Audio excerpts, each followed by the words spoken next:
కీర్తనల గ్రంథం 9వ కీర్తన. నా పూర్ణ హృదయముతో నేను యెహోవాను స్తుతించెదను. యెహోవా, నీ అద్భుత కార్యములన్నింటినీ నేను వివరించెదను. మహోన్నతుడా, నేను నిన్ను గూర్చి సంతోషించి హర్షించుచున్నాను. నీ నామమును కీర్తించెదను. నీవు నా పక్షమున వ్యాజ్యమాడి నాకు న్యాయము తీర్చుచున్నావు. నీవు సింహాసనాసీనుడివై న్యాయమును బట్టి తీర్పు తీర్చుచున్నావు. కాబట్టి నా శత్రువులు వెనుకకు మళ్ళుదురు. నీ సన్నిధిని వారు జోగిపడి నశింతురు.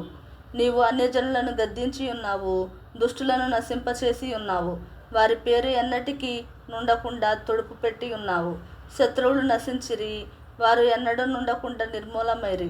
నీవు పెళ్లగించిన పట్టణములు స్మరణకు రాకుండా బొత్తిగా నశించెను. యెహోవా శాశ్వతముగా సింహాసనాసీనుడై ఉన్నాడు.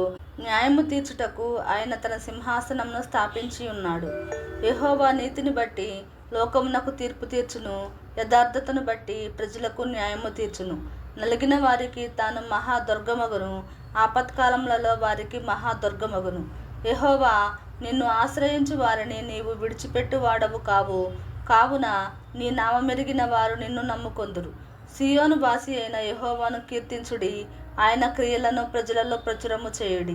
ఆయన రక్తాపరాధమును గూర్చి విచారణ చేయునప్పుడు బాధపరచబడు వారిని జ్ఞాపకము చేసుకొనును.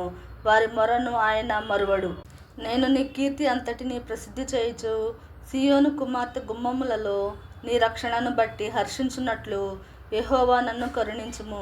మరణ ద్వారమున ప్రవేశించకుండా నన్ను ఉద్ధరించువాడా, నన్ను ద్వేషించువారు నాకు కలుగచేయు బాధను చూడుము. తాము త్రవ్విన గుంటలలో జనములు మునిగిపోయిరి. తాము ఒడ్డిన వలలో వారి కాలు చిక్కుబడి ఉన్నది. యెహోవా ప్రత్యక్షమాయెను, ఆయన తీర్పు తీర్చి ఉన్నాడు. దుష్టులు తాము చేసుకొనిన దానిలో చిక్కి ఉన్నారు. దుష్టులను దేవుని మరచు జనులందరూ పాతాళమునకు దిగిపోవుదురు. దరిద్రులు నిత్యము మరువబడరు. బాధపరచబడు వారి నిరీక్షణాస్పదము ఎన్నటికీ నశించదు. యెహోవా లెమ్ము, నరులు ప్రబలకపోవుదురుగాక. నీ సన్నిధిని జనములు తీర్పు పొందుదురుగాక. యెహోవా, వారిని భయపెట్టుము. తాము నరమాతృలమని జనులు తెలుసుకొందురుగాక.